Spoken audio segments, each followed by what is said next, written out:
ধানের শীষের বিজয় মানেই নাকি নৌকার বিজয়।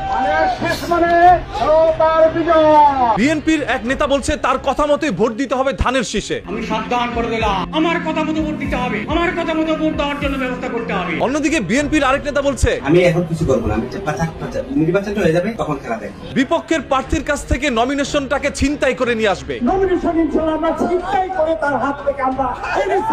এই নির্বাচনে যদি কেউ জামায়াত ইসলামকে ভোট দেয় তাহলে তার খবর করে দিবে। আমি একটা ভোট চুরি করে দাঁড়িপাল্লায় দেবো, অনুরোধ করে কই তার কি হবে এখন বলবো না, ওই দিনই বলবো তার ব্যবস্থা কি করা যাবে। বিএনপির এই নেতা বলল তার এলাকায় তিনি যেটা বলবে সেটাই আইন এবং সেটাই আল্লাহর হুকুম। আমি যা বলবো এখানে তাই আইন আল্লাহর হুকুম। মানে আল্লাহ তাআলার সাথে তিনি নিজের তুলনা দিলেন। ভোটের আগে এগুলো বলবো। এটা তিনি আল্লাহর সাথে শিরিক করে ফেললেন। জামাতের কোন মহিলা যদি বাড়িতে যায় ঘাট ধরে তাকে বাইর করে দেবে। তো জামাতের মহিলাকে যেন বাড়িতে ঢুকতে দেবেন না। তবে বিএনপি থেকে কোনো মহিলারা বাসার মধ্যে ঢুকে নাই, সবাই রাস্তার মধ্যে নেমে মানুষের কাছে ভোট চাচ্ছে। এবার আনন্দ নিয়ে যাবেন, নিজের ভোট নিজে ইচ্ছা মতো বিসমিল্লাহ বলে ধানের শীষে দিবেন, ধানের শীষে দিবেন। এটাই সব থেকে দুঃখের বিষয়, ভোট দিতে বললো ধানের শীষে আর তিনি ভোট দিবে দাঁড়িপাল্লায়। আফসোস, মহা আফসোস।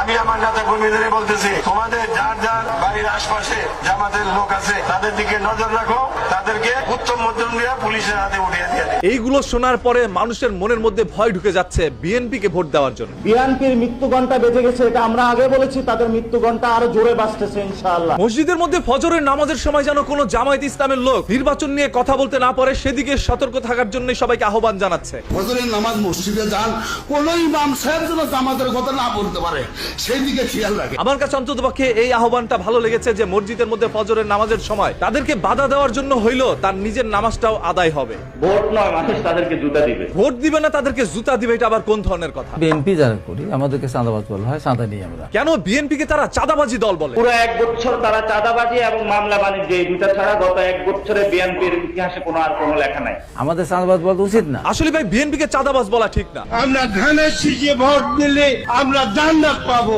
এটা আমরা বলতে পারি। যখন বিএনপির এক নেতা বলছিল ধানের শীষে ভোট দিলে আপনি জান্নাতে যেতে পারবেন, তখনই বিএনপির আরেক নেতা বলল কত বড় ভণ্ডামি এগুলোর সাথে কোনো অবস্থাতে অংশগ্রহণ করবেন না। আমিও এই বিএনপির নেতার সাথে সম্পূর্ণ একমত। জয় বাংলাদেশ জিন্দাবাদ। বাংলাদেশ থেকে আপনারা শেখ হাসিনাকে বিতাড়িত করেছেন, তবে শেখ হাসিনা এখন পর্যন্ত রয়েছে কিছু মানুষের অন্তরে। আমাদের প্রধানমন্ত্রী শেখ খালেদা জিয়াকে আমরা একটা ধানের শীষ মার্কা ভোট দিয়ে জয়যুক্ত করব। একটা ধানের শীষে ভোট না দিয়ে পুরো ধানের আটি বাইদা তারপর একসাথে ভোটটা দিয়ে দেন, তাহলে আপনাদের জন্য সহজ হবে। আগামী নৌকার প্রার্থী এই নেতার কথা শুনলে বোঝা যায় নৌকায় বসে তিনি ধান কাটতেন। এটা